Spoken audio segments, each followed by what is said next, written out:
good evening, this is Houndog Steve coming to you on the 28th of October, and this evening we have to talk a little bit about carbon taxes. And here is an article titled Emitting Empty Promises. And I'm just going to read to you a little bit from this because it's quite interesting about the carbon tax.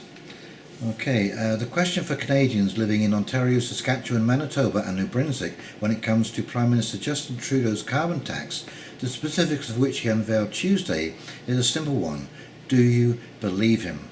Now I'm going to put down here a chart that you will see.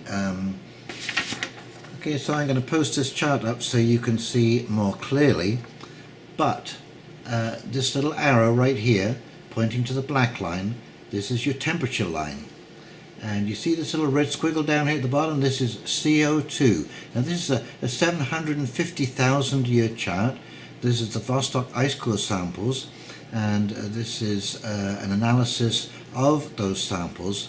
Now you will see that the temperature starts rising, and then after the temperature rises, CO2 starts increasing. Okay, and then it continues all the way up, and then after temperature drops, then the CO2 starts to drop as well. So as we can clearly see, CO2 is not anything more than a trailing indicator. So yes, there is a connection with temperature, but it is temperature that goes up first and CO2 that rises second. And that is why we've seen basically an 18-year hiatus in the warming of the planet, and yet CO2 levels are still increasing, and they will increase for a few more years yet, and then they will start to fall as well as we get into the grand solar minimum. Please do not be fooled by these claims about carbon dioxide. Now, as we can see by this chart, climate change happens all the time. Okay, so this is not a denying of climate change, this is what is driving the climate change. And of course, again, when you look at this chart, all of these times here, you know, this is 750 years before present. Where were the people? Where were the people? And you'll see here, we have only just reached the average mean temperature. You know, and look at all the time we spent in ice ages. Okay, I think we spent more time in the cold on this planet than in the hot. And CO2 has nothing to do with the warming. The warming has everything to do with increasing CO2. So, emitting empty promises. That's what Trudeau claimed Tuesday.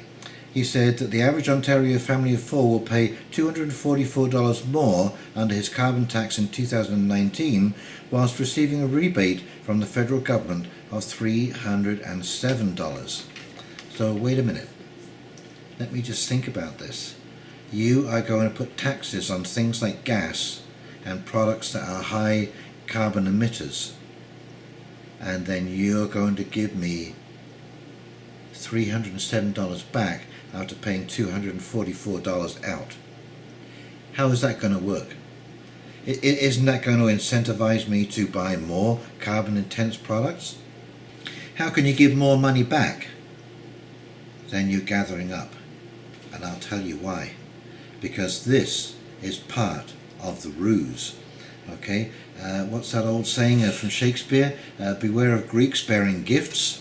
And why should you beware of Greeks bearing gifts? Because Greeks don't give gifts. So when you receive a gift from the government, you know it's a trick. It's that little crumb that makes you want to go, yeah, give me some more money. But this is to buy in to that carbon tax. Okay, and beware. You know that we emit from our breath, when we exhale, 40,000 parts per million carbon dioxide. You don't think there isn't somebody in some ivory towered office somewhere working out how many breaths the average person takes until retirement? And once you get past retirement, you may well have to pay a tax on every breath you take. Thank you, Sting. Do you also believe Trudeau when he says that each year after 2019 the average family will get more in increasing rebates than increasing carbon taxes?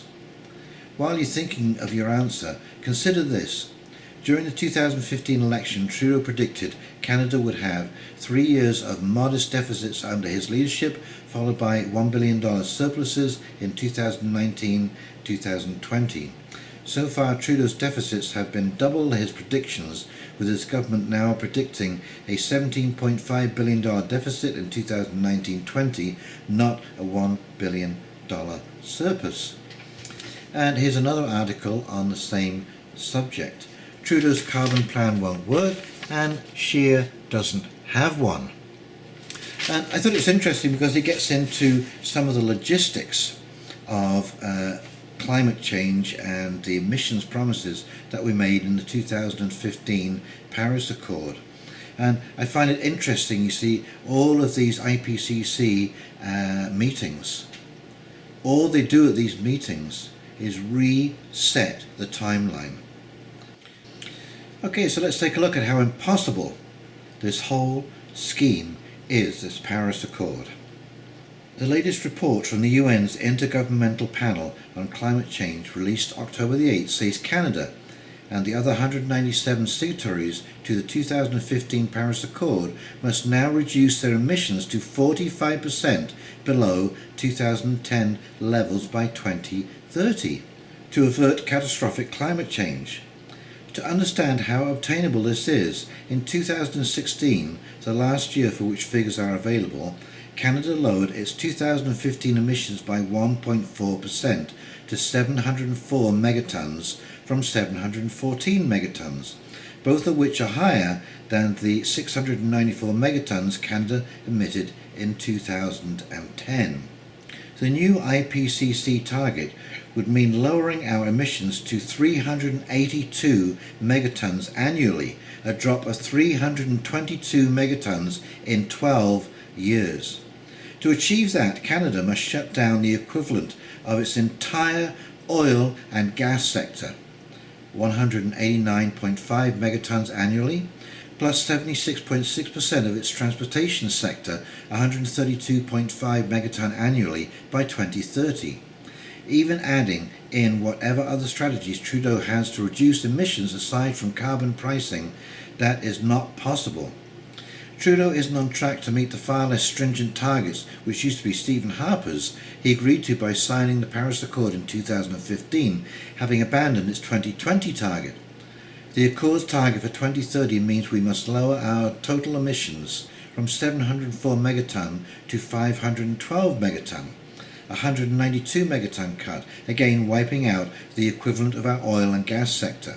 Even if Canada achieved any of these unattainable targets, it wouldn't do any practical good because we're only responsible for 1.6% of global emissions, and if they're still rising by 1.4% last year, those demanding immediate dramatic government action constantly cite UN IPCC reports about the urgency of the issue, failing to mention that if they're accurate, catastrophic climate change is inevitable. And this is what I've said all along too, even if you cut all CO2 emissions immediately, we would not feel the effects of that cut for another 20 to 50 years, if CO2 was the problem in the first place. So I think we could spend our time better mitigating the fallout from climate change. Anyway, that's just my opinion on climate change. Please like, comment below, let me know what you think, and in the meantime, we will talk to you very soon. You have a great week coming up. Bye for now. See ya.